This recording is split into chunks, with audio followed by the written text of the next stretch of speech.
Masaksisht kem fillu angazhimin ton për me ndihmu këtij tranzicioni energjetik në cilin po kalon Kosova. Siç e dini, ndryshimi, rritja e energjisë, mungesa e energjisë ka shtyr gjithë që me u fokusu më shumë në energji të ripërtrishme.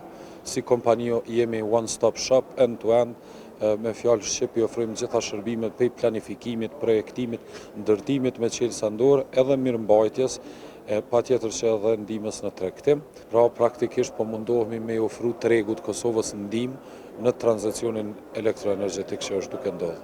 Fatkeqësisht në Kosovë gjitha bizneset janë prek. Mungesa e energjisë për konsum ka bo që një pjesë e biznesë mu detyru me hinë treg të lirë, edhe ato që s'kan hynë treg të lirë përballon me çmimet shtrejta. Ndaj edhe nevoja për të gjeneru energji është evidente. Unë mendoj që edhe institucionet e Kosovës, po edhe investitorët duhet me pas një bashkëpunim pak më të madh për me arrit me te kalu barierat dhe sfidat e mëdha formale që i hasin investitorët që dojnë me sjellë energji në Kosovë. Unë mendoj që derisa nuk afrohet mundësi ose prodhim më i madh i energjisë të ripërtrishme, bizneses krahash intervenime me panele solare duhet të edukohen dhe të marrin masat për eficiencë të energjisë dhe të riorganizojnë prodhimin e tyre. Pra të mendojnë se në çfarë orari dhe në çfarë kohe bëjmë proceset pjekjes apo konsumat madh të energjisë. Kjo është gjendja momentale në Kosovë. Kem pas shumë vizitorë prej dy kategorive, edhe bizneset e vogla dhe të mesme, të cilat me të vërtet janë në krizë dhe në sfidat mëdha me çmimet e reja të rrymës, po padyshim edhe bizneset të cilat veç e kanë nalë veprimtarinë e tyre si rezultati mos përballjes të çmimit të tregut hapun, e cila po i shtyn në disavantazh me konkurrencën rajonale. Ne në radhë parë jemi edhe vetë investitor. Jemi duke synu me i sjell disa megawatt në radhë për shtetin e Kosovës. Patjetër që asim vështërsi, jo vetëm për vete, po dhe për klientët tonë, investitorë tjerë të cilët i kemi sjellë në Kosovë. Vështërsit janë burokracitë ose më mirë me thonë mos koordinimi institucional mes vete. Ne i bëjmë ftesë institucioneve të Kosovës ta kuptojnë rëndësinë e zbërthimit ose më mirë me thënë thjeshtësimit të procedurave për investitorët e vërtet, cilët me mjeteve të anake dojnë me ofru energji Kosovës.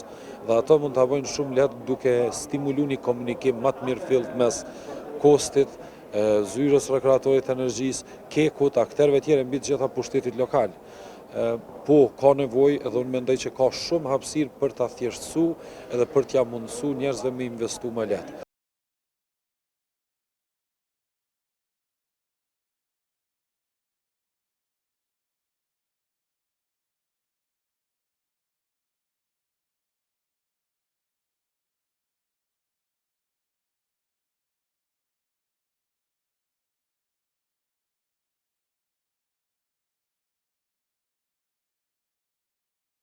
Po, benefitet janë të shumta. Benefiti kryesor, dy benefitet kryesore është që bizneset ose familjet përfitojnë shumë në vlera monetare për një sistemi solar, po në njëjtën kohë edhe ndikimin e ambient është tepër i madh për shkak se redukton emetimin e gazrave, redukton edhe grimca tjera, pluhurin e dioksidin e karbonit, të cilat janë dëmshme për shëndetin. Territori i Kosovës ka ditë me diell shumëta, e cila arrin ditë më shumë se 260 ditë në vit, edhe është një territor shumë i favorshëm për investimin në sisteme solare. Kosova të shku me një drejtim shumë të mirë në këtë aspekt. Bizneset janë të investu në masë të madhe sisteme solare, edhe për kursimin e energjisë, po në njëjtën kohë edhe për ndikimin në ambient. Gjithashtu Kosova dhe bizneset, kompanitë kanë plane edhe kanë projekte të cilat kanë me u po shumë shpejt në portale, në lajme. Po, sa i përket sfidave, janë minimalizu përveç atyre instalimet të paneleve solare në tokë. Ato i kanë disa byrokraci, dokumente, leje, cilat marrin kohë shumë gjatë për me u finalizu.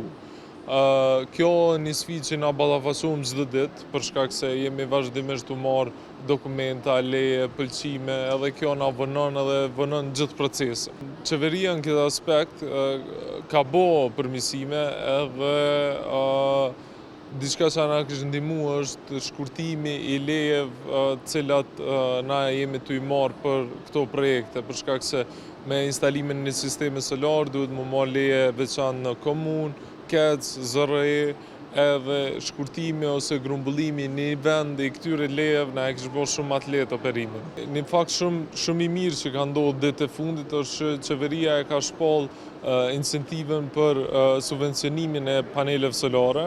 Do të thotë qeveria ka vendosur me i ndihmu kompanitë prodhuese me vendosjen e sistemeve solare me një vlerë deri në 25.000 euro. Kjo është një incentiv tepër i mirë edhe ka me ndiku tepër pozitivisht në këto biznese cilat janë të pasë shpenzime enorme në fabrikat e tyre.